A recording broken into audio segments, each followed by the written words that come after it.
कहानी कहानी विक्रमादित्य जाते हैं, बरगद के पेड़ पर एक लाश को उतारते हैं, अपने कंधे पर रखते हैं।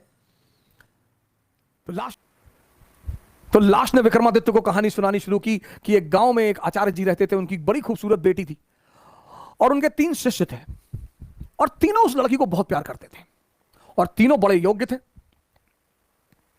आचार्य जी को भी लगता था कि यार योग्य तो तीनों है,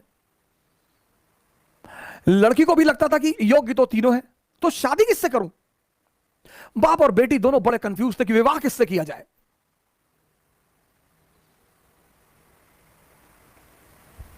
और जब लड़की यह सुनिश्चित नहीं कर पाई कि विवाह किससे किया जाए, तो एक दिन लड़की ने आत्महत्या कर लिया। अब जब लड़की ने आत्महत्या कर लिया, तीनों बड़े निराश हुए,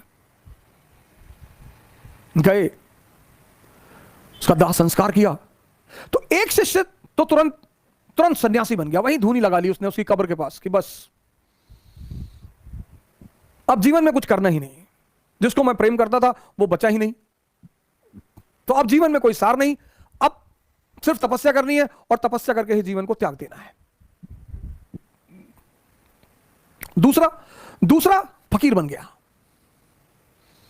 घूमने लगा देश विदेश में। उसे पता था कि हिंदुस्तान में कुछ संत हैं जो फिर से जीवित करने का मंत्र जानते हैं।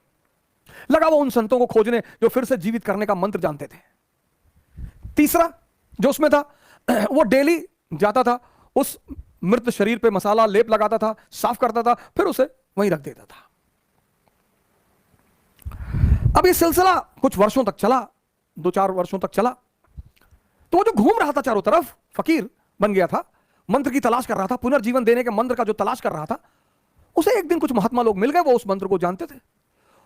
उसने उनकी सेवा की, उन्होंने उसे वो मंत्र सिखा दिया। जैसे ही उसने मंत्र सीखा, वो भगा वापस गांव की तरफ,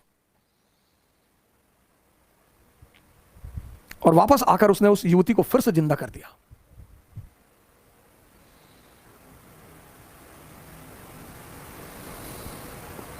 जब उसने फिर से जिंदा कर दिया, तीनों दावेदार फिर खड़े हो गए और अब तो युवती और सुंदर हो गई।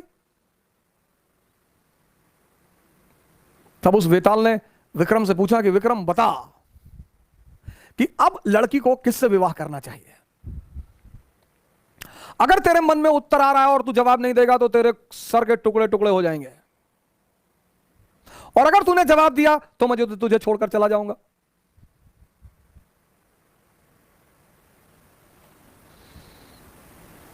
वेताल ने कहा कि अगर तेरे मन में जवाब आ रहे हैं, और ये नेचुरल प्रकृति है, हमारे सामने जब भी कोई परिस्थिति होती है, एक जवाब मन में आता कि ये कर ले यार, नेचुरल प्रकृति है, नेचुरल जवाब आना ही है। तो वेताल ने कहा कि देख विक्रम, अगर तेरे मन में जवाब आ रहा है और तूने मुझे नहीं दिया तो तेरे सर के टुकड़े टुकड़े हो जाएंगे, और अगर दे दिया तो मैं चला जाऊंगा। योग्य आदमी, भाई योग्य हो अयोग्य हो, मन में अगर परिस्थिति बन रही है तो जवाब आएगा। तो विक्रमादित्य ने जवाब देना शुरू किया। कहा जो मंत्र सीख कर आया और जिसने पुनः जीवन दिया वो पिता तुल्य है। जीवन देना का काम किसका है? पिता का। क्या दर्शन है सर, जीवन देने का काम किसका है? पिता का। तो जिसने मंत्र सीख कर जीवन दिया वो पिता तुल्य है, मुझसे विवाह नहीं होगा। जिसने उस शरीर की सेवा की 4 साल तक, वो पुत्र का धर्म है, सेवा करना पुत्र का धर्म है, वो भी बाहर हो गया। जिसने अपनी ही जिंदगी दांव पे लगा दी, यही प्रेम की कसौटी है, विवाह उससे होना चाहिए।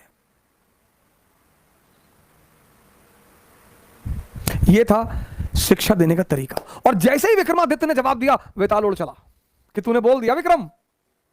यानी अब सुनिए इस कहानी का दूसरा उद्देश्य क्या है। मौन। परम की जो प्राप्ति होगी वो मौन में होगी।